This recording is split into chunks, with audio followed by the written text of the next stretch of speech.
हमारे बीच में चंद्रशेखर आज़ाद हैं, जिनको रावण के नाम से भी जाना जाता है।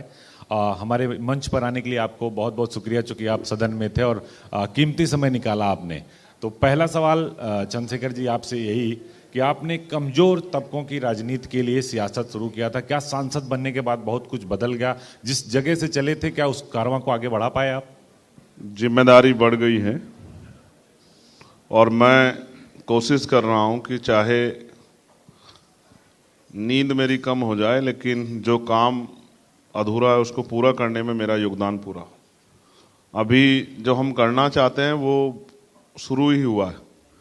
जहां बाबा साहब अम्बेडकर ने छोड़ा, वहां से काशीराम साहब ने पकड़ा। जहां से काशीराम साहब ने छोड़ा, माननीय बहन जी ने पकड़ा। और जहां बहन जी ने छोड़ दिया, वहां से हमने पकड़ लिया और उसको अब हम मंजिल तक पहुंचाएंगे। हमारे महान पुरुषों का अधूरा सपना पूरा होना चाहिए। आप कह रहे थे कि आपकी नींद नहीं पूरी हुई, लेकिन आपकी वजह से बहुत सारे लोगों की नींद उड़ गई है, जिसमें एक बसपा सुप्रीमो मायावती भी हैं। उनको ये लगता है कि जो दलित समाज का वोट बैंक है, जो उनके साथ था, वो चंद्रशेखर आज़ाद के साथ आ गया, यानी भीम आर्मी के साथ आ गया। वो बहुत डरी सी लग रही। जब भी कहीं आप जाते हैं तो उनका ट्वीट जरूर आ जाता है। देखिए, आपने कभी डरी भी नहीं? ये कह के आप कोशिश कर सकते हैं, लेकिन वो कभी डरने वाली नेता नहीं। वो हमारी आदरणीय है, हम उनका सम्मान करते हैं, परिवार की बड़ी हैं। उनके जैसा मजबूत नेता अभी भी भारतीय राजनीति में नहीं। मैं बहुत स्पष्ट रूप से कह रहा हूं, उस हाशिए से उठ के आना, पहले तो ग्रामीण पृष्ठभूमि, फिर महिला और महिलाओं में भी वंचित तबके की महिला होने के बाद 4-4 बार उत्तर प्रदेश जैसे सूबे का चीफ मिनिस्टर बनना कोई बच्चों का खेल नहीं। तो वो बड़ी हैं और आशीर्वाद देने कई तरीके होते हैं, वो सबको समझ नहीं आते। लेकिन उन्हीं के भतीजे हैं आकाश आनंद। वो जब लोकसभा चुनाव चल रहा था तो उन्होंने आपको लेकर कहा कि छुटभैया नेता आते हैं और फिर गायब हो जाते हैं।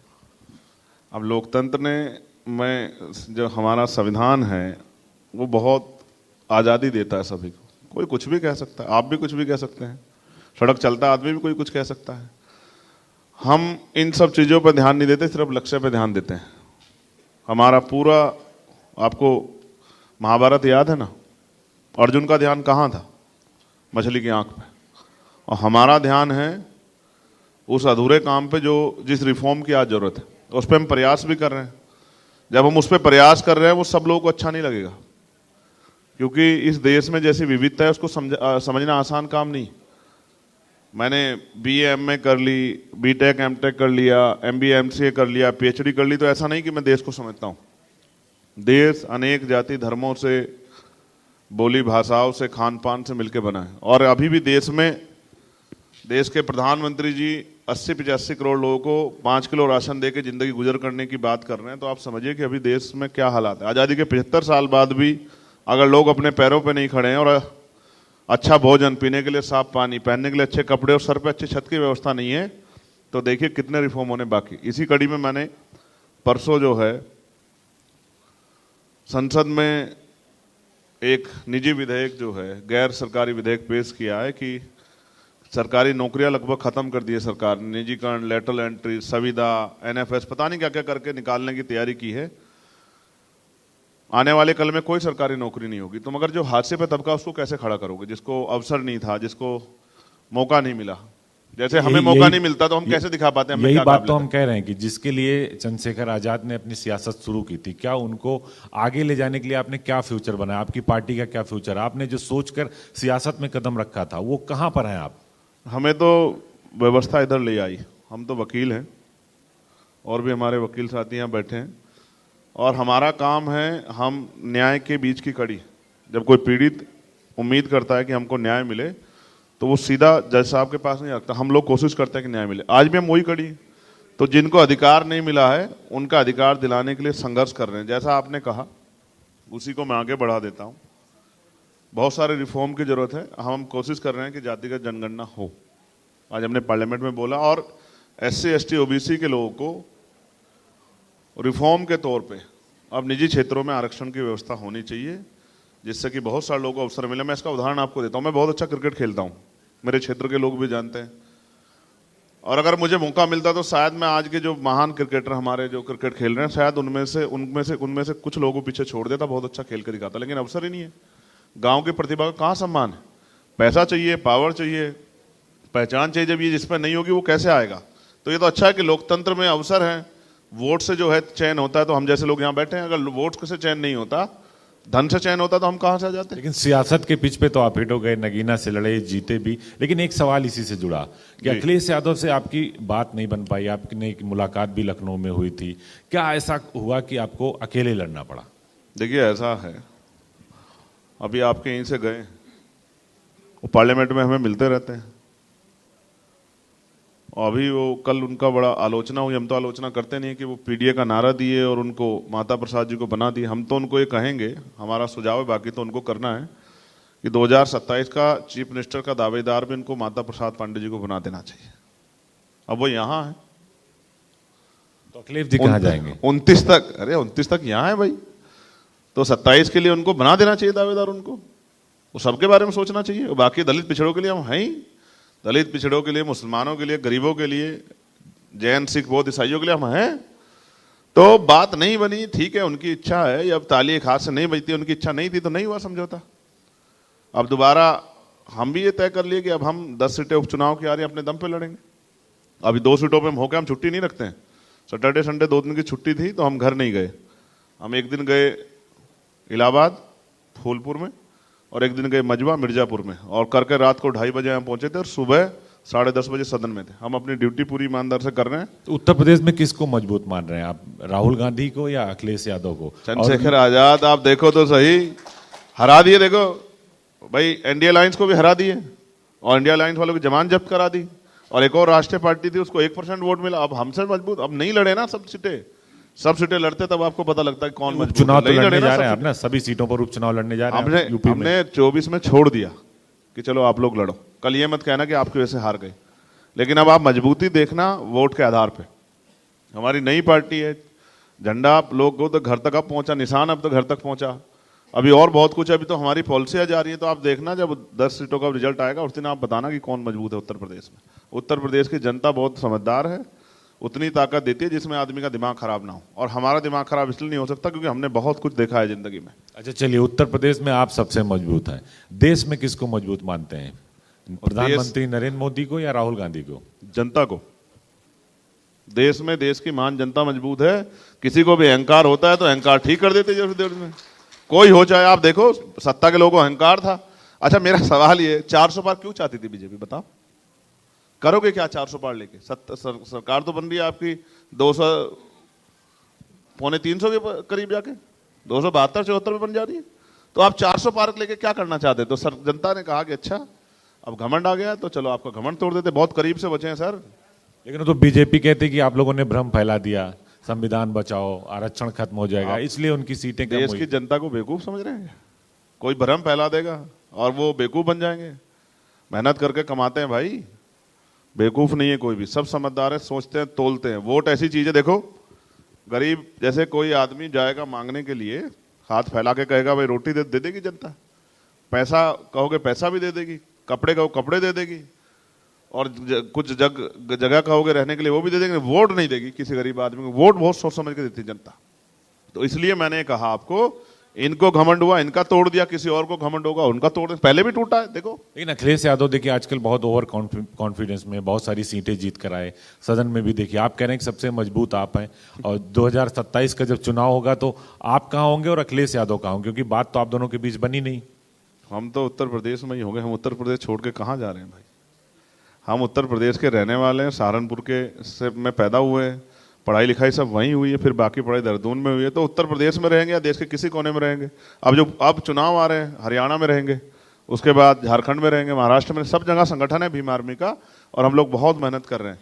और मेरा विश्वास है कि आजाद समाज पार्टी धीरे धीरे आगे बढ़ेगी। राजनीति में कोई एकदम आगे नहीं बढ़ता, धीरे धीरे आगे बढ़ता है, जनता में जन समर्थन पैदा होता है।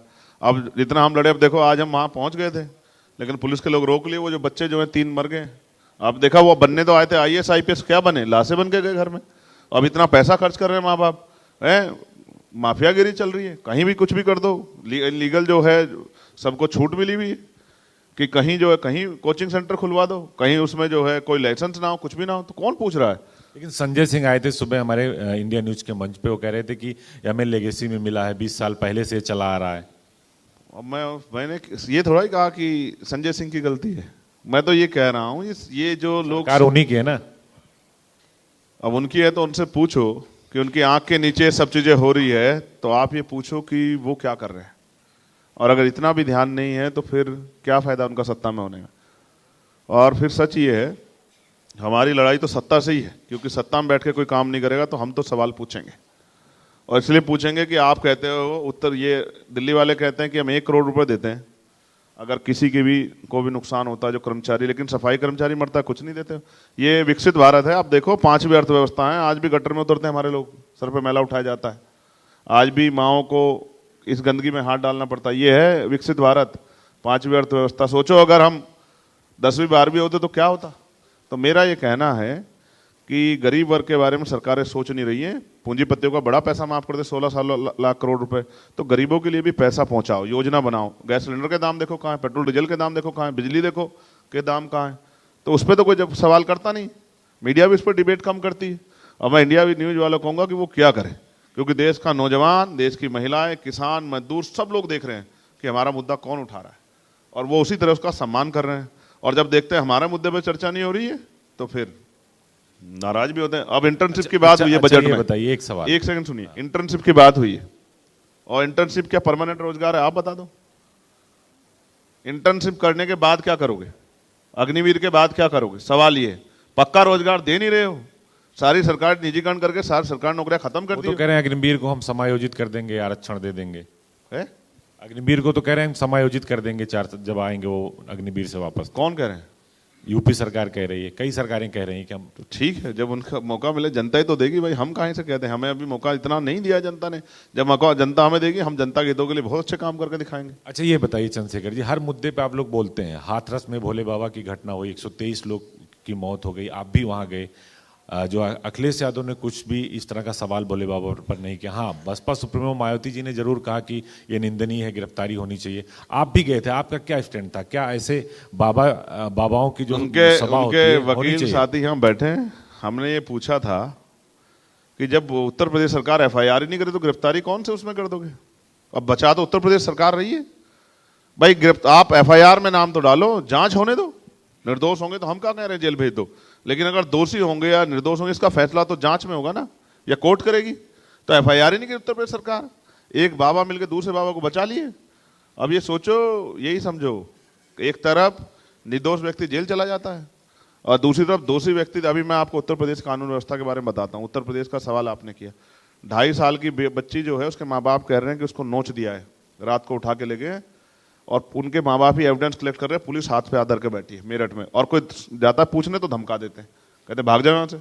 ऐसे ही मैं यहाँ गाजियाबाद में गोली मार दी, सरेआम गोली मार दी बाप बेटे को। राजस्थान में गर्दन तलवार से काट दी। हम कहाँ रह रहे हैं? हम कोई ऐसे देश में रह रहे हैं कि जहाँ राजतंत्र किसी भी गर्दन काट दो, किसी को मार दो। वो तो कहते हैं हमारी कानून व्यवस्था, हमारा लॉ एंड ऑर्डर, क्राइम और करप्शन पर जीरो टॉलरेंस है। ये अगर दिखाएंगे आपको तो यहाँ 4 गोली लगी है, ये इन्हीं की सरकार में लगी है। तो वायु श्रेणी सुरक्षा भी मिली है आपको। तो ये अब मेरे लिए गोली खा लेंगे क्या? बताओ। यहाँ तो सुरक्षा वाले हर बहुत सारे लोग घूम रहे, जब गोली आती है ना इतनी स्पीड होती, इतना आंख झपकते, इतना गोली चल लग जाती। और यहाँ दिल्ली में नहीं है सुरक्षा, हमें आपको जानकारी नहीं है। हमें सिर्फ उत्तर प्रदेश में सुरक्षा दी है। उनको लगता है उत्तर प्रदेश में हमारा खतरा है, उत्तर से बाहर खतरा नहीं है। ये सरकार है भाई, ये सरकार है। ये किसी की जिंदगी कितनी कीमत समझती है, ये किसी छिपी भी नहीं। हमने तो बहुत दिन पहले बताया था, और हमने यहाँ भी बताया कि यहाँ हमारी रेकी हो रही है। हमने कहा सरकार को, लेटर लिखा, लेकिन अभी तक सुध नहीं लिए। तो कमजोर वर्गों के नेता जिए मरे, उनको क्या फर्क पड़ता है सरकार के लोगों को?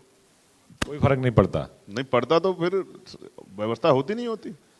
आपके ऊपर भी हमला हुआ, आपके ऊपर आपके समर्थक बहुत ज्यादा संख्या में जुटे, वायु श्रेणी की सुरक्षा दी गई। आपको क्या लगता है कि जिस तरीके से उत्तर प्रदेश सरकार काम कर रही है, वो कहती है कानून व्यवस्था ठीक है, आप कहते हैं कानून व्यवस्था ठीक नहीं है, मर्डर हो रहा है, रेप हो रहा है, तो आपको लगता नहीं कि सरकार और जो विपक्ष है दोनों में जब इस तरह का मुद्दा आता है तो सड़क से और सदन तक दोनों जगह बात होनी चाहिए? देखिए सड़क पर विपक्ष उतरता नहीं, सिर्फ सदन में बात करता है। ऐसा है, देखिए मेरी बात सुनिए, हम उत्तर प्रदेश के सदन में नहीं, आप तो लोकसभा में, तो लोकसभा हमने लोकसभा के बाहर भी उठाया, आपको याद होगा। और अपनी बेरी के बेर कोई खट्टे नहीं बताता है। और अगर आपको देखना है तो आंकड़े देख लो, एनसीआरबी का डाटा देख लो, उत्तर प्रदेश कौन सी उसमें है, कौन से नंबर पे है, तो आपको पता लग जाएगा। हमारी छोड़ दो, और ये जो बहनें बैठी हैं सब इनसे पूछ लो कि क्या कानून व्यवस्था, क्या रात को 10-11 बजे के बाद बेटी निकल सकती है क्या, और निकल सकती है तो हमें बता दो, और नहीं निकलेगी और कितने टुकड़ों में आएगी ये भी नहीं पता है। और लूट डकैती तमाम तरह की चीजें और भ्रष्टाचार और ये सब चीजें सब सामने हैं। और हाथरस में जो घटना हुई, क्या आप उसको सही मानते हैं? तो आप मुझे बताओ कि इसका जिम्मेदार कौन है? इसका जिम्मेदार है, सबसे पहले जिम्मेदार है सरकार, फिर जिम्मेदारी है एडमिनिस्ट्रेशन की और पुलिस की, इंटेलिजेंस की। इंटेलिजेंस का इतना बड़ा फेलियर है। क्या व्यवस्था थी वहां? 2.5 लाख लोग इकट्ठा हो रहे हैं, 100 लोग लगा रहे हो। उनको पता था कौन लोग आते हैं, गरीब लोग आते हैं, कमजोर वर्ग के, तो मरने तो क्या फर्क पड़ता है। बाद में तो कार्रवाई कर देते हैं, लेकिन जब 2-2.5 लाख लोग आते हैं तो उसमें प्रशासनिक चूक तो कहीं ना कहीं होती है। बाद में छोटे अधिकारियों पर कार्रवाई हो जाती है। आपको 2-4 लगता है कि नहीं सीनियर कि अधिकारियों पे मुकदमा लिख के उनको जेल भेजते कि ऐसी लापरवाही दोबारा ना हो।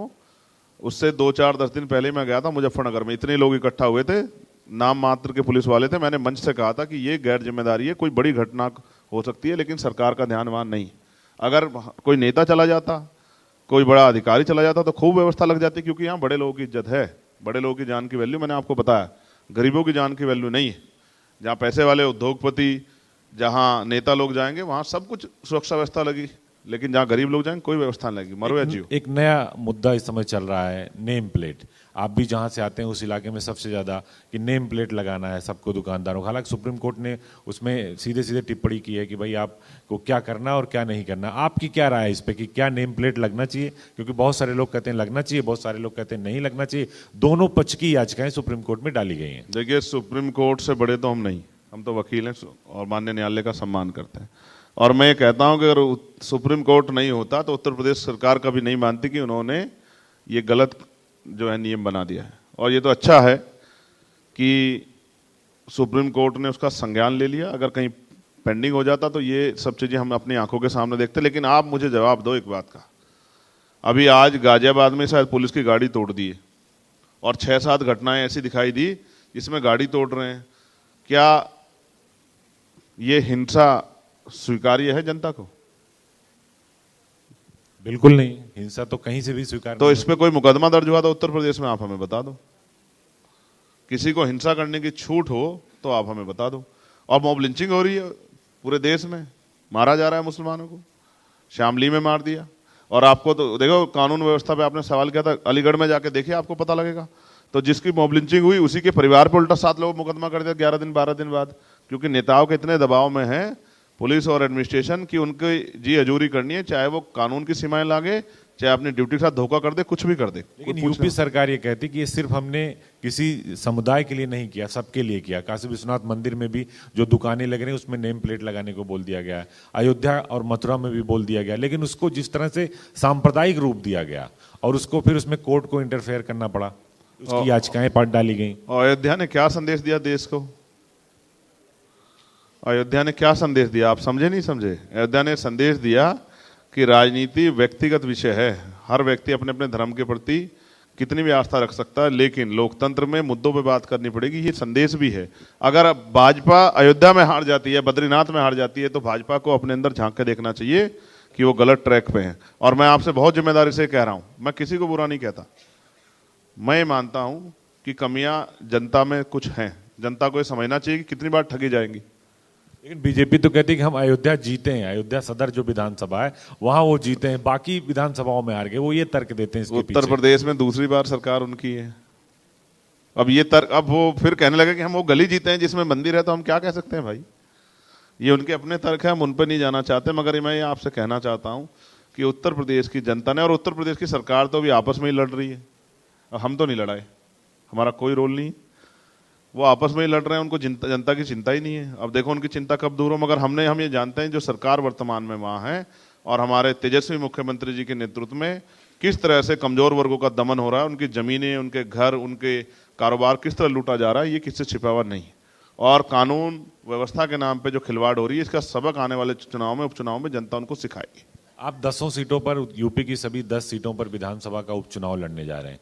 आप सबसे बड़ी चुनौती किस पार्टी को मानते हैं? बसपा भी लड़ने जा रही, पहले मायावती जी कहती थी कि हम उपचुनाव नहीं लड़ेंगे, इस बार वो उपचुनाव लड़ने जा रही हैं, चंद्रशेखर भी लड़ने जा रहे हैं, और इसके साथ ही समाजवादी पार्टी यानी जो इंडिया गठबंधन आपका वो लड़ेगा ही लड़ेगा, बीजेपी। किसको सबसे बड़ी चुनौती चंद्रशेखर आजाद मानते हैं? देखिए, उत्तर प्रदेश में पुलिस भर्ती का पेपर लीक हुआ, कितने बच्चों के जीवन के साथ खेल हो गया, धोखा हो गया। अब तक वो भर्ती शुरू नहीं की, हम कई बार आवाज उठा चुके हैं। अब तो कानून बना दिया, उन्होंने कहा कि 1 करोड़ रुपए तक का जुर्माना और उम्र कैद की सजा। और जो बच्चों का भविष्य खराब हुआ, जिनकी एज निकल जाएगी, उनका क्या होगा? बीएड वालों का क्या होगा? बीटीसी वालों का क्या होगा? मैं आपसे ये कह रहा हूँ, आप चुनौती पूछ रहे हैं ना, जनता को तैयार करना चुनौती है। जितनी ज्यादा दूर नदी तक चले जाएंगे उतना जनता तैयार हो जाएगी। जनता तैयार हो जाएगी, वोट जनता को देना, वोट डालने में कोई पैसा नहीं खर्च होता है। तो जनता तैयार हो गई तो उत्तर प्रदेश में आजाद समाज पार्टी के आगे कोई चुनौती नहीं, आजाद समाज पार्टी आगे बढ़ेगी। एक सवाल आपसे, आप लगातार चंद्रशेखर आजाद उर्फ रावण लिखते थे, रावण नाम कैसे आपका पड़ा और उसका कितना फायदा और कितना नुकसान है? क्योंकि आजकल आप उस नाम का इस्तेमाल कम करते हैं। हम कई साल पहले से मना कर रहे हैं, आपको बड़ा आनंद आता है ये नाम हमें पुकारते हुए। अच्छी बात है, आपका स्वागत है, मगर मैं क्या कहूँ, नाम में क्या रखा है? देखिए, आसाराम साहब जेल में पड़े हैं, राम रहीम साहब जेल में पड़े हैं, और पता नहीं कितने ऐसे लोग जो हैं, जो कितने ऐसे लोग हैं जो ऐसे नामों का प्रयोग किए, और देखो क्या हाल है। असल बात होती है आदमी के करैक्टर में कि उसका चरित्र कैसा है। असल लड़ाई यहाँ है कि अगर कोई काम करना चाहता है तो उसको अवसर मिलना चाहिए, और हम कोशिश कर रहे हैं कि हमारा नाम लोग जाने ना जाने, लेकिन हमारा काम जरूर जाने। अगर कहीं किसी पे जुल्म होगा, कहीं किसी को हमारी जरूरत होगी, तो बिना बुलाए हम जाके उसकी आवाज उठाने का काम करेंगे। आखिरी सवाल सर, जो काम की आप बात कर रहे हैं, अखिलेश यादव ने भी बड़ा नारा दिया था, काम बोलता है, लेकिन 2017 में वो सत्ता से बाहर हो गए। चंद्रशेखर आजाद किस काम को लेकर जनता के बीच जाएंगे?